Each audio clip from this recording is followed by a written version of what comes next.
I want to take a minute and show you a little bit of video of Dan. He's come a long way since he came in. At the time this video was taken, I think we had had him about a month. This is the horse that went down with Robert, got his feet kind of tangled up and went down and started to drag Robert, but he wasn't trying to be bad. It just one of them things that happened. And you see Dan is starting to stand still while we're getting on. Talked a lot about that because in the beginning when we start riding these green horses, we really don't want them to stand still, but because of how we progress them, they start to stand still, and it's just part of the progression of the horse. Now Robert's going to ask him to walk the circles like we always do when we first get on, walk forward in the circles, just steering over to the left, and he'll do a couple of circles to the right, and then he's going to walk on. And what we're after here with Dan is we just want him to walk and be relaxed. His steering is nice, his speed control is nice, and he's turned out to be just a general nice horse. He doesn't really worry about much of anything. We've had him out back, riding him back there a good bit, riding him in the front arena a good bit. He'll shy a little bit at some things, but nothing real bad. In the beginning, he had been ridden by his owner, and they had ridden him following their other horse. And when we first started riding him, he was really not confident because he didn't have that buddy horse there to get his confidence from. He was really worried about being ridden by himself, and that's really one of the bigger things that we had to overcome, because he really wanted to be with that buddy horse. And when you start a horse like that riding with another one, you just have to be aware that you're going to have to overcome that and start riding him by himself. It's a good way to do it. When we're doing starting horses being ponied, that's basically what we're after, is we want the young horse to draw confidence from the older horse. But you do eventually have to wean him off of that older, more secure horse so that the younger horse starts to get confidence. And Dan has done that, much more confident. He'll still worry a little bit once in a while when we have him out in the woods when he's something he's not sure of, but he looks to the rider to get his confidence now instead of looking to another horse.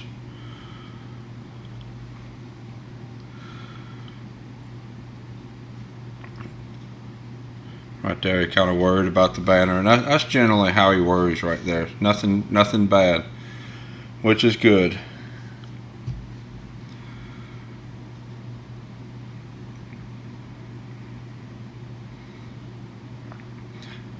We like to do a lot of these just kind of really relaxed, boring rides, just so the horse relaxes. Make sure the horse doesn't worry. We can go faster and get his energy up, and we want to be able to bring his energy back down.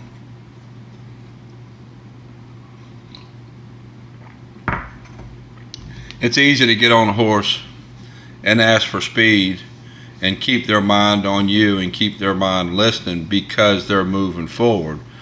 When you have a horse that'll walk calm and slow like this, that has time to look around, that's when you get their minds good and broke, and that's what we're after. The other day I had a video come out with Ryder. In one section in that video, Robert was asking him to move out a little bit faster to kind of get his brain back onto Robert. I talked about that in that video. And that's kind of a technique we did with Ryder because he was wanting to, he was misbehaving. So he went a little bit faster to kind of get his attention. Here with Dan, he's being good, being very good. So walk slow, relax. That's just a plain D-ring snaffle we have on him, nothing special. He's chewing it just a little bit, but not bad. That's nothing that I would worry about.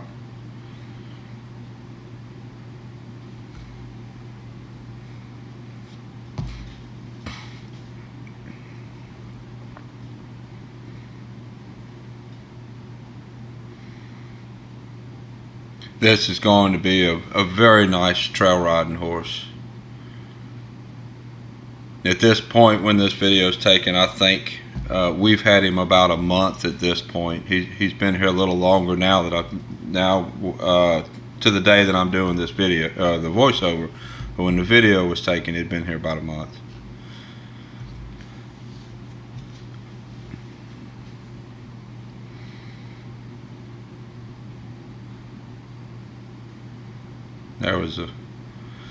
He stopped and he looked at something. Looked and quit moving his feet. Robert sent him forward. That's just that's how he reacts when he gets a little bit worried. He stops, which is really a good way to handle it.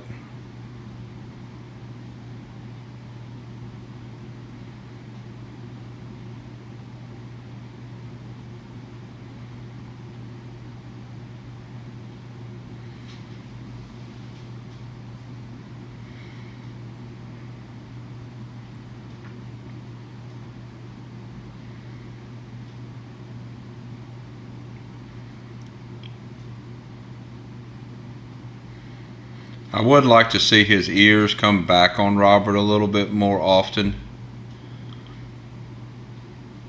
A little bit more looking to the rider. And as you'll see, as this horse progresses, when his ears start coming back to the rider better, his speed will get better because he won't be reacting on his own as much. He'll be more listening to the rider and doing what the rider asks him to do.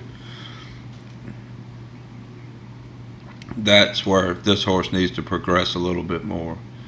That ear needs to come back to Robert, and then he will be right there. See how he's kind of looking and worrying right there? If that ear would have come back to Robert to ask, what do you want me to do about whatever this thing is that he was worried about, then he wouldn't have acted on his own.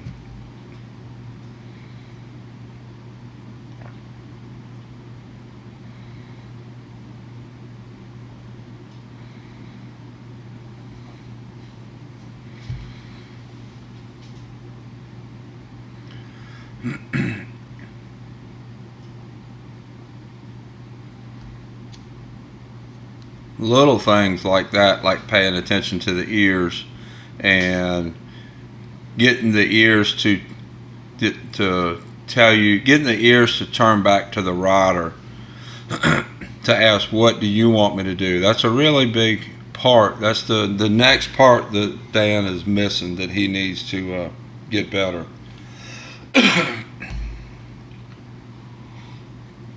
He's not really doing anything terribly bad here, but he's not really looking to the rider for enough instruction. He's not as buddy sour on the other horse, the buddy horse, but he's not looking to the rider enough either.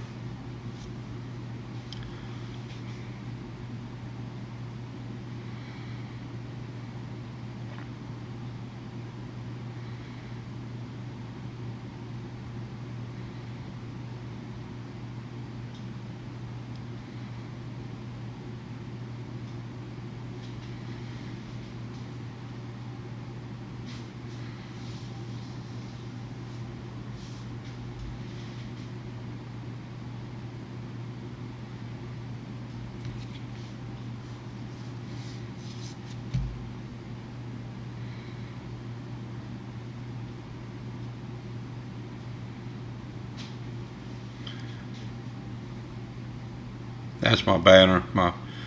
With my Patreon Elite Master supporters, I appreciate them for supporting me on Patreon. I actually have more signs ordered that I need to get up there. Most of my more detailed training videos that talk about specific training techniques and things we're doing, that's where I post those at.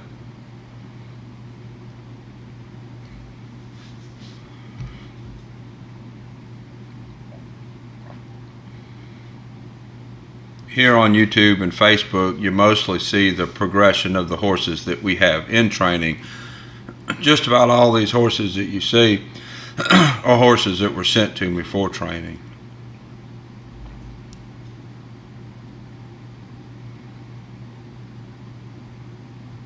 And I also I post information about my clinics that I have coming up on Patreon. I post it there first.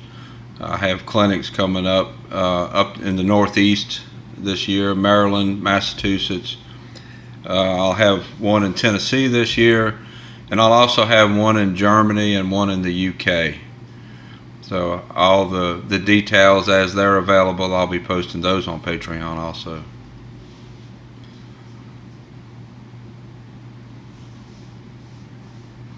I don't do a whole bunch of clinics each year because of keeping a full load of horses in training, but I do a few.